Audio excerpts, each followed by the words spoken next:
that a nicer fish, John? Oh, it feels like nicer.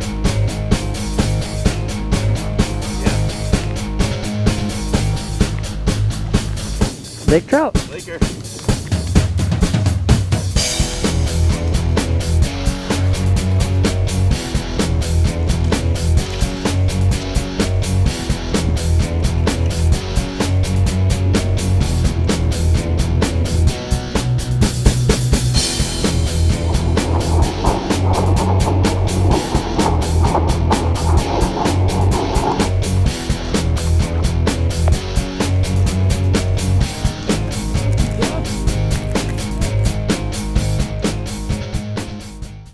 Crawled into my shack here. It's kind of getting a little cool. It's in the evening.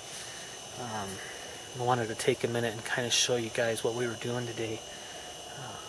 Maybe help you catch some fish next time you're out. One of the key pieces of equipment for me is some type of graph. I've really become fond of the Vexilars. There's a lot of them out there. I know Markham makes a good finder. Lowrance makes a good finder.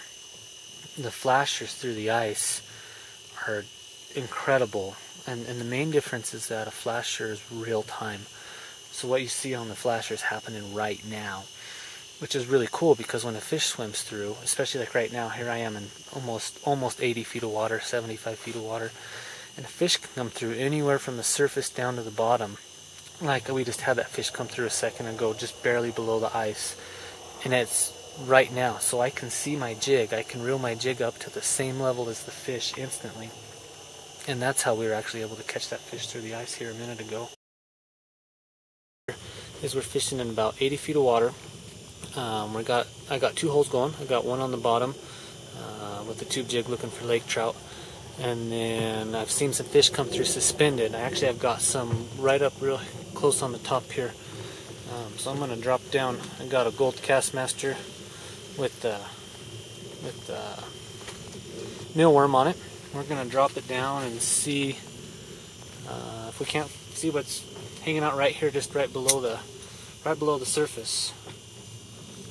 You're not very deep right here on this Vexilar. So there we go. We're right in the zone here. Matter of fact, we're so low right here.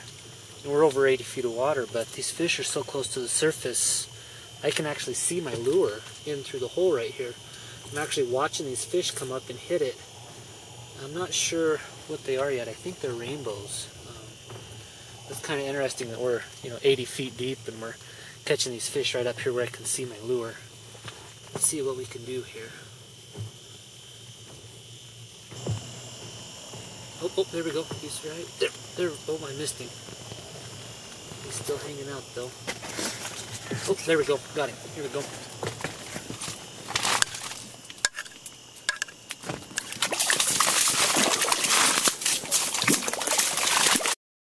Boat. A lot of people, when you say electronics, think of open water and boat fishing, but the honest truth is it's just as important, if not more important, on hard water. Especially considering on ice, you can't troll around like you can in a boat. You can't cover as much water. And so a fish finder becomes really important, because you know if you're on fish or not. It can save you a lot of time, a lot of heartache, especially if you're a hand dogger guy. It can save you a lot of holes.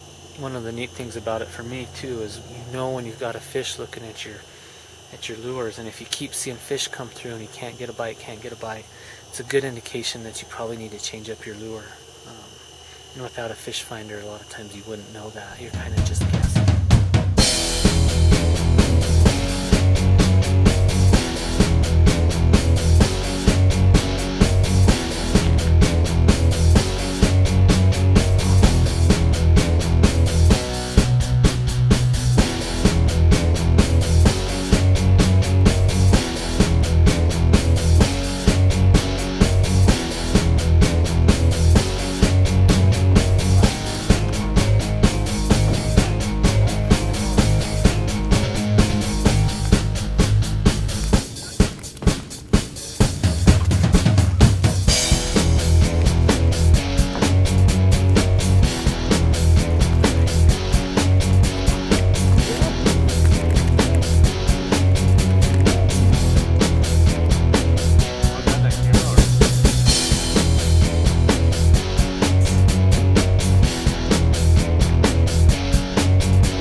lot of times with these Lakers, it takes a lot of patience to hook them. You can watch them on the Vexilar. They're going to watch for a long time.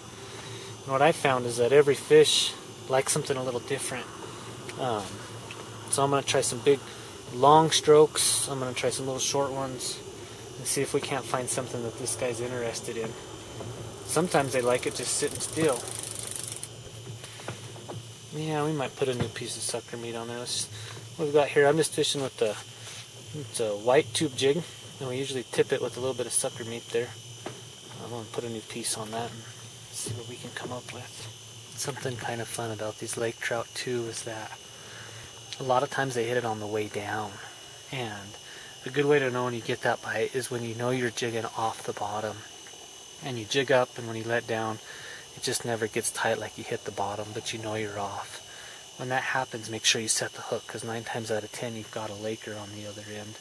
They just are a really soft biting fish.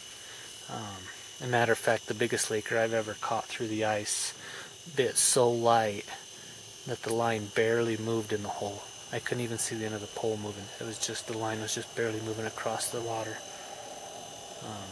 So be real careful with these Lakers. Take your time. It's really a finesse type deal. Another good way to know when that happens too is when you're dropping your jig down at the very, very beginning. You can watch it on the Vexilar, and if it stops before it hits the bottom, there's a good chance you've got a bite there.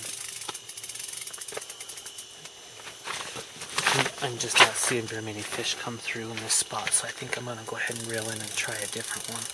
We're not too far away from dark, so maybe I'll just fish a couple holes from somebody else today out of the shack here for the last half hour maybe. See what we can do.